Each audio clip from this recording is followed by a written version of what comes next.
Oke teman-teman, jumpa lagi dengan acara ngobrol tentang sastra. Oke, Mbak Novi sehat? Alhamdulillah sudah mendingan.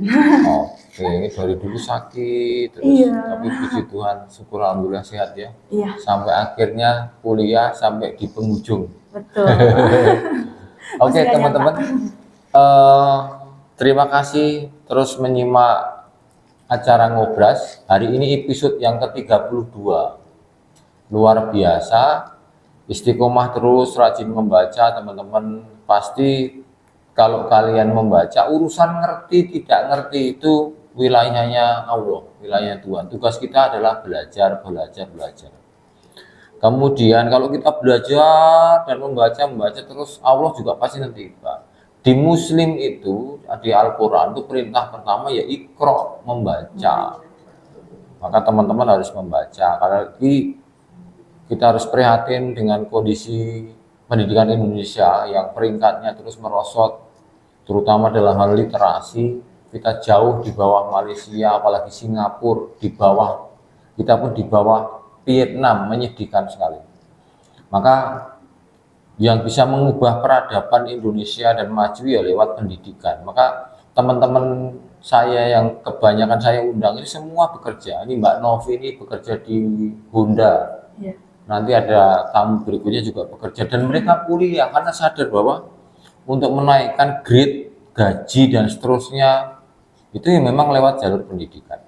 Oke, tidak berlama-lama kita kenalan dengan narasumber kita. Silahkan kenalan Mbak, nama lengkapnya, asal dari mana? Halo sahabat Ngobras, jadi perkenalkan saya Novi Safira. Saya tinggal di dekat Geraha Raya, Kota Tangerang. Selanjutnya saya SD itu pindah 4 kali, Pak. Bisa? Iya, Aslinya mana? Papa? orang tua mama itu asli, sebenarnya mama lahirnya di Jakarta, cuman orang tua di Jepara. Selanjutnya untuk papa itu asli Purworejo. Saya lahir di Magelang tapi hanya numpang. Oh. Selebihnya itu saya pindah-pindahan terus. Oke, SD. Saya SD pertama itu di Jepara, lalu selanjutnya saya pindah ke Tangerang.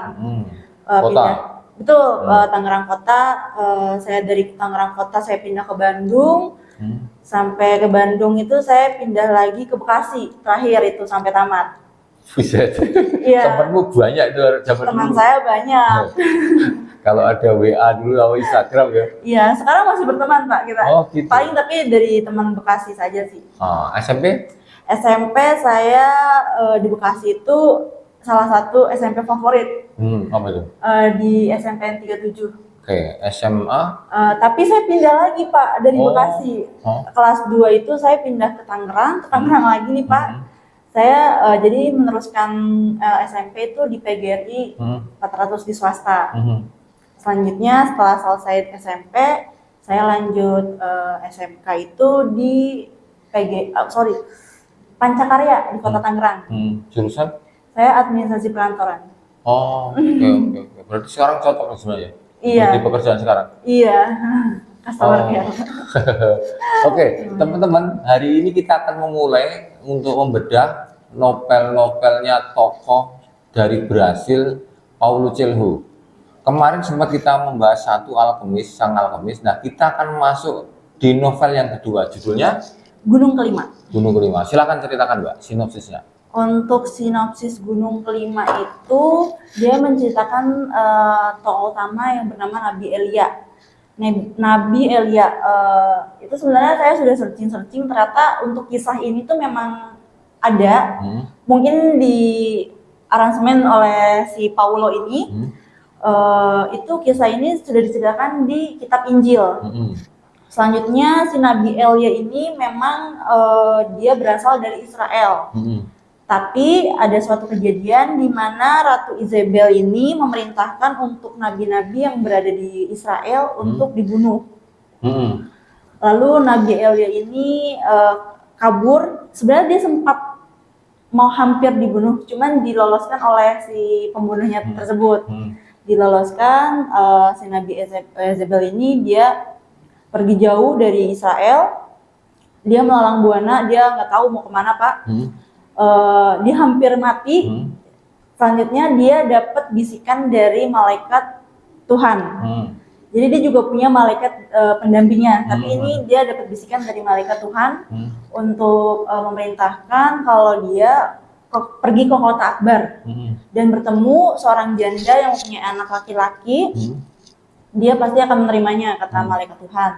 Selanjutnya si Nabi Elia ini akhirnya sampai ke rumah janda tersebut. Sebenarnya dari awalnya itu janda itu menolak untuk menampung si Nabi Elia karena memang orang asing dan berada dari Israel gitu kan. Kayak menolak, tapi akhirnya si janda tersebut menerima Nabi Elia untuk tinggal di rumah janda tersebut dengan anaknya. Anaknya ini lagi sakit, Pak. Anaknya ini lagi sakit. Beberapa hari setelah si Nabi Elia itu tinggal di situ, anaknya meninggal. Anaknya meninggal. Janda ini sempat sumpah serapah kepada si Nabi Elia karena dia berpikir bahwa ini anak saya meninggal itu karena Nabi Elia, karena dia menerima orang asing. Iya, pembawa sial itu. Iya betul, pembawa sial segala macam. Nah Nabi Elia di situ sebenarnya terpukul karena apa benar saya membawa sial segala macam. Akhirnya dia berdoa kepada Allah. Dia bilang, tolong kasih mukjizat saya untuk mengembalikan anak ini agar ibunya ini tidak sedih karena dia kasihan karena dia sudah menerima Nabi Elia malah anaknya meninggal gitu kan. Akhirnya Tuhan mengirim mukjizat, Nabi Elia bisa membangunkan anak tersebut yang sudah meninggal. Ya selanjutnya dari situ Nabi Elia ini tadinya kan dicemooh oleh warga sekitar karena orang asing siapa gitu. Udah gitu nggak sial. Tapi setelah kejadian dia bisa membangkitkan orang mati, dia terkenal sampai ke kuping gubernur. Nah selanjutnya dia didatangi oleh gubernur dan maksudnya dia diterima akhirnya di masyarakat situ. Akhirnya dia juga menjadi salah satu bukan termasuk tokoh penting sih, maksudnya dia salah satu tokoh yang bisa membuat musyawarah di dalam tempat tersebut. Di daerah kerajaan tersebut. Ya, singkat cerita ada kota Asyur atau kalau tidak salah itu kota Asyur. Dia menyerang tempat tersebut, Pak. Yang ini tuh kota Akbar. Menyerang kota Akbar. Sebenarnya kota Akbar itu sudah mempersiapkan pasukan, cuman mereka salah prediksi. Ternyata kota Asyur ini menyerangnya pada saat malam. Akhirnya habis semua dibakar, dijajah oleh kota Asyur. Bisa ditaklukkan kota Akbar kan? Iya, karena sebelumnya itu kota Asyur tuh mengirim panglima. Panglima untuk mengajak perdamaian, tapi ditolak, dianggap segala macam yang gak baik. Akhirnya si panglima itu dibunuh. Akhirnya kota Asyur ini diserang malam-malam. Iya, jadinya diserang malam-malam gitu kan. Akhirnya kota Akbar rata dengan tanah karena dibakar kan. Janda ini ikut meninggal. Janda ini ikut meninggal, cuman anaknya tersisa. Elia pada saat itu dia sedang di kerajaan bersama si gubernur. Jadi dia selamat kan. Nah setelah itu si janda ini meninggal. Sebelum meninggal itu janda ini menyatakan cinta kepada Elia.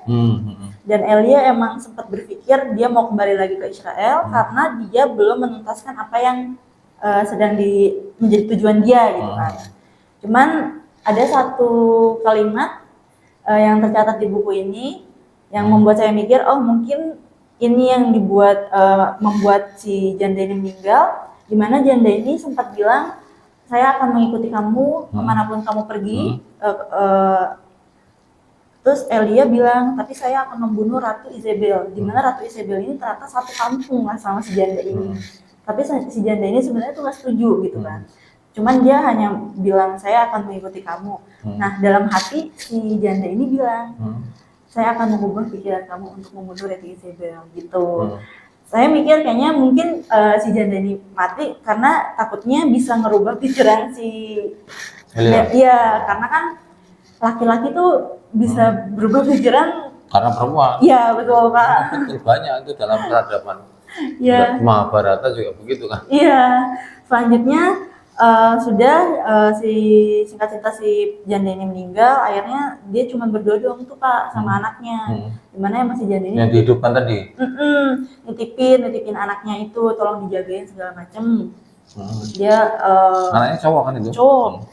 Dia sempat melalang buana tuh, bingung mau kemana. Berdua? Akhirnya dia balik lagi ke kota Akbar. Dia menghidupkan lagi kota Akbar, dia membangun semua kota Akbar. Setelah membangun tersebut, tadinya tuh dia dicemooh oleh sisa-sisa masyarakat yang ada di situ. Kita tuh nggak bakalan bisa ngebangun, tapi aslinya dia bisa ngebangun kota Akbar lagi gitu. Setelah itu dari dia membangun kota Akbar, itu pada saat dia membangun kota Akbar, sebenarnya dia tuh lagi bertentangan dengan Allah. Kayak Tuhannya tuh sebenarnya nyuruhnya ke Israel, tapi malah si Elia ini malah ngebangun kota Akbar. Jadi dia udah saya menentang Tuhan aja karena Tuhan tidak adil dengan saya gitu kan. Dia merasa tidak adil hidupnya. Akhirnya dia melakukan hal yang sebaliknya yang diperintahkan sama Tuhan. Setelah itu dia membangun kota Akbar, tapi setelah kota Akbar jadi ini, dia bertobat, dia meminta ampun kepada Tuhan lagi, dan dia melanjutkan misinya untuk ke Israel. Terus nasibnya tadi yang nyerang itu, yang Raja Nasir tadi, nggak diserang sama Elia?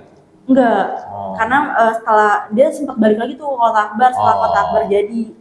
Dia emang gak ada masalah sama Elia. Jadi akhirnya Elia setelah minta maaf, mohon ampun Tuhan, balik ke Israel. Balik lagi ke Israel karena emang tujuan dia kan balik lagi ke Israel untuk membunuh si Ratu Izebel. Tapi akhirnya di situ endingnya dia nggak berhasil ngebunuh Ratu Izebel sih Pak. Cuman saya agak lupa. Cuman si Ratu Izebel ini sempat ini Pak dapet kiriman pasukan perang dari kota lain. Bantuan. Kota lain nyerang si Israel. Jadi Ratu Izebel ini sempat kabur gitu loh Pak. Jadi emang udah gak ketemu Elia gitu. Jadi pelajarannya apa? Nilai-nilai pesan moralnya apa sih? Banyak Pak sebenarnya Pak. Dari pesan-pesan buku ini. Sebenarnya kan tadinya Pak Gio infokan untuk baca buku ini, tapi boleh setelah saya baca 150 penasaran. Pak Gio bilang boleh pakai skripsi. Aduh saya udah terlanjur lagi itu saya penasaran endingnya kayak gimana kan Kak. Akhirnya saya selesaikan dan banyak buat pembangkit semangat kita ya Pak karena dia tentang perjalanan hidup juga spiritual ya. Jadi saya lanjutin dan keren kan? Iya keren Pak. Jadi kalau kamu nanti baca buku-bukunya Paulo Coelho itu bagus-bagus. Saya penggemar Paulo Coelho termasuk 11 menit, Matahari, ya Alkemis itu yang paling harus dibaca kan itu wajib karena itu novel yang dapat Nobel. Oke, sekarang minta sorong bacain quote-quote-nya yang menarik. Itu kalau Paulo Coelho quote-quote-nya banyak itu. Banyak. Teman-teman yang mau novel Paulo Coelho silahkan beli atau minta e-booknya kepada saya, teman-teman nanti saya kirim. Ini saya ada dapat 8 quotes. Yang paling bagus saya tandain ada 2, dimana tak mungkin Tuhan membiarkan kita dibantai tanpa belas kasihan. Elia bersikeras. Benar. Nggak mungkin sih kayak Tuhan benar-benar bikin kita sampai nggak berdaya banget gitu kan. Selanjutnya di sini tentang kepedihan yang kita rasakan tidak akan pernah hilang, tapi dengan bekerja bisa membantu kita meringankannya. Tubuh yang sudah lelah tidak akan sempat merasakan kepedihan lagi. Ini saya bisa nyambungin kalau kita lagi galau diputusin. Capek. Iya. Itu kalau kita diputusin pasti galau berat. Itu kita bisa lari dari misalnya kita bisa ngedistract itu dengan kita olahraga. Kalau kita olahraga, kita capek. Menurut saya itu pikiran saya kealihkan. Jadi betul. Itu disebut nanti sublimasi. Kalau dalam teorinya Sigmund Freud itu ada istilah different mechanism. Kamu denial itu sebenarnya different mechanism. Tapi ada yang disublimasi, ada yang disubversi, ada yang di proyeksi dilemparkan orang lain. Nah, itu termasuk sublimasi. Jadi ketika kita katakanlah dikhianati pasangan atau diselingkuhi atau putus, ya daripada kita mabuk, daripada kita olahraga. Iya, betul, Pak. Lari, nggak tahu udah suka olahragamu apa, mau fitness yuk fitness, yang Betul. lari ya lari. Lanjut. Selanjutnya di sini tapi justru karena kemahakuasaannya itu dia memilih hanya berbuat kebaikan. Saat kita tiba di akhir cerita, barulah kita melihat bahwa sering kali hal-hal yang baik datang dalam kemasan yang kelihatannya jahat, tapi dia terus mendatangkan kebaikan dan merupakan bagian dari rencana Tuhan bagi manusia. Ini saya baru ngalamin, Pak. Kemarin saya pergi ke Cianjur. Ban mobil saya ternyata bocor, udah nggak bisa ditambal segala macam karena memang sudah pecah. Ambillah ban serep dipakai bocor. Setelah bocor udah bingung, Pak, karena itu udah jam 7 malam, kita udah gelap, berdua doang. Gimana ini? Sama gimana? cowokmu? Iya. Terus cowokmu belum pernah nyoba pakai dompra? Alhamdulillah dia udah pelatih. Kalau belum pernah panik tuh. Iya. Terus kamu berarti pakai senter HP? Iya, betul. Alhamdulillah dia udah pelatih. Senter HP-nya mati. Terus Aduh, jangan sampai, Pak. akhirnya? Selanjutnya ternyata ban serepnya bocor.